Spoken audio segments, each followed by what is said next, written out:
Welcome back in our program. And Dr. ਸਾਹਿਬ ਸਾਡਾ ਅਗਲਾ message Chicago ਇਲੀਨਾਇਸ ਤੋਂ ਵੀਰ ਹਰਭਗਤ ਸਿੰਘ ਚਾਵਲਾ ਜੀ ਦਾ।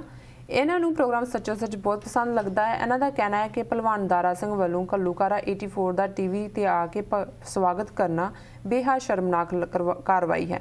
ਪਰ ਹੈਰਾਨੀ ਇਹ ਹੈ ਕਿ ਇਹ ਗੱਲ ਕੌਮ ਨੂੰ ਪਹਿਲਾਂ ਕਿਸੇ ਨੇ ਕਿਉਂ ਨਹੀਂ ਦੱਸੀ। ਅਸੀਂ ਕੌਮ ਵਿਰੋਧੀ ਲੋਕਾਂ ਨੂੰ ਥਾਂ ਚੁੱਕੀ ਫਿਰਦੇ ਹਾਂ ਅਤੇ ਸਰੋਪੇ ਦੇ ਕੇ ਨਵਾਜਦੇ ਹਾਂ। ਸਾਨੂੰ ਹਰ ਗੱਲ ਬਾਅਦ ਵਿੱਚ ਹੀ ਕਿਉਂ ਸਮਝ ਆਉਂਦੀ ਹੈ। ਡਾਕਟਰ ਸਾਹਿਬ ਵੀਰ ਹਰਭਗਤ ਸਿੰਘ ਚਾਵਲਾ ਜੀ ਦਾ ਬਹੁਤ ਬਹੁਤ ਧੰਨਵਾਦ। ਉਹਨਾਂ ਨੇ ਸਾਨੂੰ ਸ਼ਿਕਾਗੋ ਤੋਂ ਲਿਖਿਆ ਜੀ।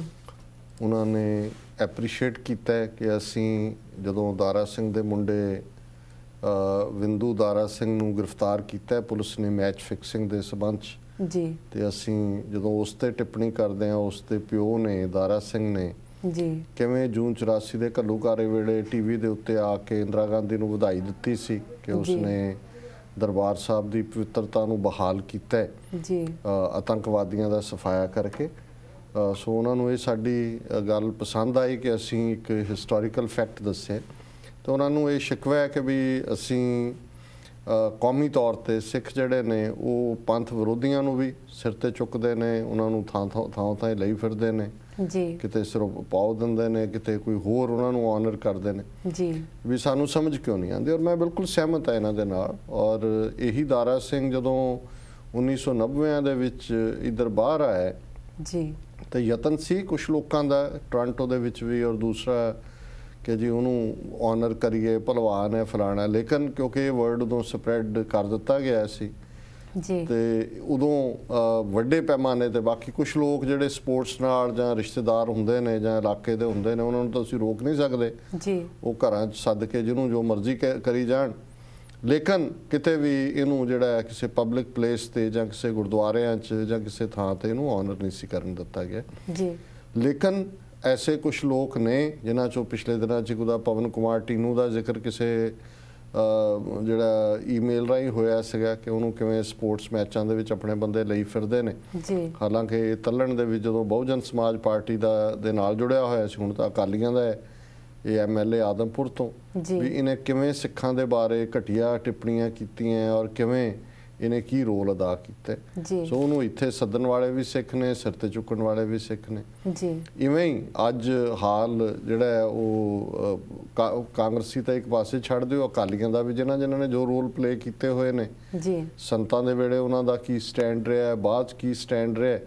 ਲੇਕਿਨ ਬਹੁਤ ਸਾਰੇ ਲਿਹਾਜ਼ਬਾਜ਼ੀਆਂ ਪਿੱਛੇ ਗਿਆ ਨੂੰ ਕੋਈ ਜਿਹੜਾ ਹੈ ਉਹ ਨਿੱਕੇ ਮੋਟੇ ਕੰਮ ਕਢਾਉਣ ਦਾ ਮਾਮਲਾ।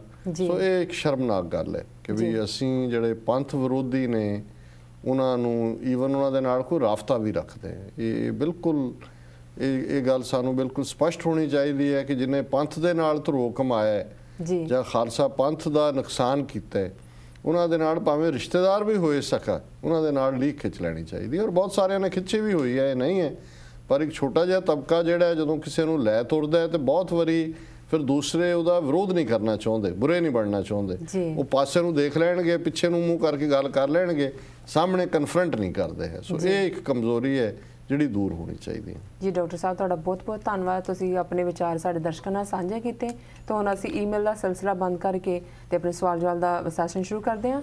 ਅੱਜ 29 ਮਈ 2013 16 ਜੇਠ ਨਾਨਕਸ਼ਾਹੀ ਸੰਮਤ 545 ਦਾ ਦਿਨ ਹੈ ਤੇ ਸਾਡੇ ਦਰਸ਼ਕਾਂ ਨੂੰ ਦੱਸੋ ਅੱਜ ਦੇ ਦਿਨ ਦੀ ਕੀ ਅਹਿਮੀਅਤ ਹੈ।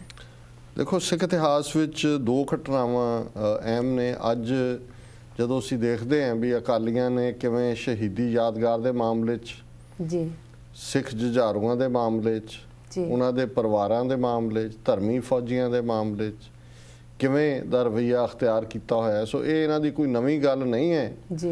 1923 ਦੇ ਵਿੱਚ ਸ਼੍ਰੋਮਣੀ ਗੁਰਦੁਆਰਾ ਪ੍ਰਬੰਧਕ ਕਮੇਟੀ ਨੇ, ਉਦੋਂ ਜੇ ਗੁਰਦੁਆਰਾ ਐਕਟ ਨਹੀਂ ਸੀ ਬਣਿਆ, ਸ਼੍ਰੋਮਣੀ ਕਮੇਟੀ ਹੋਂਦ 'ਚ ਨਹੀਂ ਸੀ ਆਈ ਜੀ, ਪਰ ਜਿਹੜੀ ਸਿੱਖਾਂ ਨੇ ਸ਼੍ਰੋਮਣੀ ਕਮੇਟੀ 1920 'ਚ ਬਣਾਈ ਸੀ ਉਹ ਤਾਂ ਫੰਕਸ਼ਨ ਕਰਦੀ ਸੀ, ਮੋਰਚੇ ਲੱਗੇ ਹੋਏ ਸੀ ਜੀ। ਸੋ ਇੱਕ ਪਾਸੇ ਮੋਰਚੇ ਲਾ ਰਹੇ ਸੀ ਤੇ ਦੂਜੇ ਪਾਸੇ ਇੱਕ ਸਿੱਖਾਂ ਦਾ ਜਿਹੜਾ ਬੜਾ ਡਿਵੋਟਡ ਗਰੁੱਪ ਸੀ, ਜਿਹੜੇ ਕਿ ਬੱਬਰ ਅਕਾਲੀ ਦੇ ਲਹਿਰ ਦੇ ਨਾਂ ਥੱਲੇ ਜਾਣਿਆ ਜਾਂਦਾ ਹੈ, ਉਹਨਾਂ ਨੇ ਉਹਨਾਂ ਅੰਗਰੇਜ਼ਾਂ ਦੇ ਜਿਹੜੇ ਟੋਡੀ ਸੀ, ਅੰਗਰੇਜ਼ਾਂ ਦੇ ਝੋਲੀ ਚੁੱਕ ਸੀ, ਦੁਆਬੇ ਦੇ ਵਿੱਚੋਂ ਸੋਧਣੇ ਸ਼ੁਰੂ ਕੀਤੇ ਹੋਏ ਸੀ, ਜਿਹੜੇ ਇਸ ਕਿਸਮ ਦੇ ਉਹਨਾਂ ਦੇ ਅੰਗਰੇਜ਼ਾਂ ਦਾ ਕੰਮ ਕਰਦੇ ਸੀ, ਉਹਨਾਂ ਦੇ ਮੁਖਬਰ ਸੀ ਜੀ। ਸੋ ਉਹ ਕਈ ਵਾਰੀ ਬੱਬਰ ਅਕਾਲੀ ਉਹਨਾਂ ਦੇ ਵਿੱਚ ਪ੍ਰਮੁੱਖ ਭਾਈ ਕਿਸ਼ਨ ਸਿੰਘ ਗੜਗੜ ਜਾਂ ਈਵਨ ਮਾਸਟਰ ਮੋਤਾ ਸਿੰਘ, ਇਸ ਕਿਸਮ ਦੇ ਉਹ ਬੇਸਿਕਲੀ ਤਾਂ ਡਿਵਾਊਟ ਸਿੱਖ ਸਨ, ਅਕਾਲੀ ਸਨ ਪੱਕੇ। ਪਰ ਸ਼੍ਰੋਮਣੀ ਕਮੇਟੀ ਜਾਂ ਉਸ ਇਹਨਾਂ ਅਕਾਲੀਆਂ ਦੇ ਹੀ ਉਹ ਜਿਹੜਾ ਪਾਰਟ ਜਿਸ ਲਾਈਨ ਤੇ ਅੱਜ ਤੁਰੇ ਹੋਏ ਨੇ, ਉਹ ਆਪਣੇ ਆਪ ਨੂੰ ਡਿਸਟੈਂਸ ਰੱਖਣਾ ਚਾਹੁੰਦੇ ਸੀ ਕਿ ਜੀ ਸਾਡਾ ਅਸੀਂ ਇਹ ਨਹੀਂ। ਸੋ ਸ਼੍ਰੋਮਣੀ ਕਮੇਟੀ ਨੇ ਉਹਨਾਂ ਨੂੰ ਉਦੋਂ ਇਹ 1923 ਦੇ ਵਿੱਚ 29 ਮਈ ਨੂੰ ਕਿਹਾ ਕਿ ਜੀ ਇਹ ਇਹਨਾਂ ਦੀਆਂ ਜਿਹੜੀਆਂ ਕਾਰਵਾਈਆਂ ਨੇ ਐਂਟੀ ਸਿੱਖ ਨੇ, ਇਹਨਾਂ ਨੂੰ ਅਸੀਂ ਹਮਾਇਤ ਨਹੀਂ ਦਿੰਦੇ। 29 ਮਈ 1981 ਨੂੰ ਬਹੁਤ ਵਾਰ, ਹਾਲਾਂਕਿ ਅਸੀਂ ਇਸ ਗੱਲ ਤੋਂ ਹਮੇਸ਼ਾ ਹੀ ਗੁਰੇਜ਼ ਕਰਦੇ ਹਾਂ ਕਿ ਅਸੀਂ ਸਟੇਟ ਦੇ ਖਿਲਾਫ ਲੜਾਈ ਦੀ ਗੱਲ ਕਰਦੇ ਹਾਂ, ਕਦੇ ਹਿੰਦੂਆਂ ਦਾ ਸ਼ਬਦ ਇਸਤੇਮਾਲ ਕਰਕੇ ਕਿ ਭਾਈ ਜਿਹੜਾ ਹਿੰਦੂਆਂ ਦਾ ਕੀ ਰੋਲ ਰਿਹਾ। ਪਰ ਜੇ ਤੁਸੀਂ ਇਤਿਹਾਸਕ ਹਵਾਲੇ ਨਾਲ ਦੇਖੋ, ਆਪਣੇ ਇਸ ਦੌਰ 'ਚ ਵੀ ਇਹੀ ਨਹੀਂ ਵੀ 1951 ਦੇ ਵਿੱਚ ਪੰਜਾਬ ਦੇ ਸਾਡੇ ਹਿੰਦੂ ਭਰਾਵਾਂ ਭੈਣਾਂ ਨੇ ਆਪਣੀ ਬੋਲੀ ਹਿੰਦੀ ਲਿਖਾਈ, ਪੰਜਾਬੀ ਦੇ ਨਾਲ ਪਹਿਲਾ ਧਰੋਹ ਕਮਾਇਆ। ਦੋ ਸਿੱਖ ਜਥੇਬੰਦੀਆਂ ਨੇ, ਸਿੱਖ ਸਟੂਡੈਂਟ ਫੈਡਰੇਸ਼ਨ ਔਰ ਦਲ ਖਾਲਸਾ ਨੇ ਐਲਾਨ ਕੀਤਾ ਕਿ ਜੀ ਅਸੀਂ 31 ਮਈ 1981 ਨੂੰ ਸ੍ਰੀ ਅੰਮ੍ਰਿਤਸਰ ਸ਼ਹਿਰ ਦੇ ਵਿੱਚ ਇੱਕ ਜਲੂਸ ਕੱਢਾਂਗੇ ਔਰ ਸਾਡੀ ਇਹ ਮੰਗ ਹੈ ਕਿ ਅੰਮ੍ਰਿਤਸਰ ਨੂੰ ਪਵਿੱਤਰ ਸ਼ਹਿਰ ਦਾ ਦਰਜਾ ਦਿੱਤਾ ਜਾਏ। ਔਰ ਕੁਰੂਕਸ਼ੇਤਰ ਹੋਏ, ਹਰਿਦੁਆਰ ਹੋਏ, ਜਗਨਨਾਥਪੁਰੀ ਹੋਏ, ਇੱਧਰ ਵੈਸ਼ਨੋ ਦੇਵੀ ਹੋਏ, ਇਹ ਬਹੁਤ ਸਾਰੇ ਨੇ ਜਿਨ੍ਹਾਂ ਨੂੰ ਪਵਿੱਤਰ ਸ਼ਹਿਰ ਦਾ ਦਰਜਾ ਦਿੱਤਾ ਹੋਇਆ, ਜਿਨ੍ਹਾਂ ਦੀ ਹਦੂਦ ਦੇ ਵਿੱਚ ਚਾਰ ਦੀਵਾਰੀ 'ਚ ਸ਼ਰਾਬ ਨਹੀਂ ਮਿਲਦੀ, ਕਈ ਥਾਂ ਤੇ ਮਾਸ ਨਹੀਂ ਵਿਕਦਾ। ਸੋ ਇਹ ਮੰਗ ਬੜੀ ਜਾਇਜ਼ ਸੀ। ਅੰਗਰੇਜ਼ਾਂ ਦੇ ਵੇਲੇ ਵੀ ਇਹ ਪਾਬੰਦੀ ਵਾਰਲਡ ਸਿਟੀ ਦੇ ਵਿੱਚ ਰਹੀ ਹੈ ਸ਼ਰਾਬ ਨਾ ਵਿਕਣ ਦੀ, ਅੰਮ੍ਰਿਤਸਰ ਦੀ। ਹੁਣ ਉਹਨਾਂ ਨੇ ਤਾਂ ਅਜੇ ਕੱਢਣਾ ਸੀ ਜਲੂਸ, ਕਿੰਨਾ ਕੁ ਕੱਢਣਾ ਸੀ, ਪਰ ਉਸ ਤੋਂ 2 ਦਿਨ ਪਹਿਲਾਂ 29 ਮਈ 1981 ਨੂੰ 10,000 ਤੋਂ ਜ਼ਿਆਦਾ ਹਿੰਦੂ ਜਿਹੜੇ ਨੇ, ਜਿਨ੍ਹਾਂ ਸਾਰੀਆਂ ਹੀ ਕਾਂਗਰਸ, ਬੀਜੇਪੀ, ਸਾਰੀਆਂ ਜਥੇਬੰਦੀਆਂ ਦੇ ਜਿਹੜੇ ਫਿਰਕੂ ਅੰਸਰ ਸੀ ਉਹ ਸ਼ਾਮਲ ਹੋਏ। ਉਹਨਾਂ ਦੇ ਹੱਥਾਂ 'ਚ ਬਰਛੇ, ਡਾਂਗਾਂ, ਦੂਜੀਆਂ ਤੀਜਾਂ ਉਹਨਾਂ ਦੇ ਉੱਤੇ ਸਿਗਟਾਂ, ਬੀੜੀਆਂ ਦੇ ਬੰਡਲ ਬੰਨੇ ਹੋਏ ਔਰ ਬੜਾ ਨਾ ਪੱਖੀ ਨਾਅਰੇ ਲਾਉਂਦੇ ਹੋਏ ਸਿੱਖਾਂ ਦੇ ਖਿਲਾਫ ਉਹਨਾਂ ਨੇ ਅੰਮ੍ਰਿਤਸਰ ਦੇ ਵਿੱਚ ਜਲੂਸ ਕੱਢਿਆ। ਔਰ ਉਹਨਾਂ ਦੇ ਨਾਅਰੇ ਇਹ ਸੀ ਕਿ ਭਾਈ ਕੱਛ, ਕੰਗਾ, ਘੜਾ, ਕਿਰਪਾਨ ਸਿੱਖਾਂ ਨੂੰ ਭੇਜੋ ਪਾਕਿਸਤਾਨ, ਊੜੀ ਈੜੀ ਨਹੀਂ ਪੜਾਂਗੇ, ਸਿਗਰਟ ਬੀੜੀ ਪੀਏਂਗੇ, ਸ਼ਾਨ ਕੇ ਸਾਥ ਜੀਏਂਗੇ। ਹੁਣ ਇਹ ਨਾਅਰੇ ਲਾਉਂਦੇ ਆ ਔਰ ਜਿੱਥੋਂ ਜਿੱਥੋਂ ਜਲੂਸ ਲੰਘਿਆ, ਜਿਹੜੇ ਰਸਤੇ ਦੇ ਵਿੱਚ ਕੋਈ ਸਿੱਖ ਮੁਸਾਫਰ ਕੋਈ ਸਾਈਕਲ ਤੇ, ਕੋਈ ਸਕੂਟਰ ਤੇ ਜਾ ਰਿਹਾ ਸੀ, ਉਹਨਾਂ ਨੇ ਮਾਰ ਕਟਾਈ ਕੀਤੀ।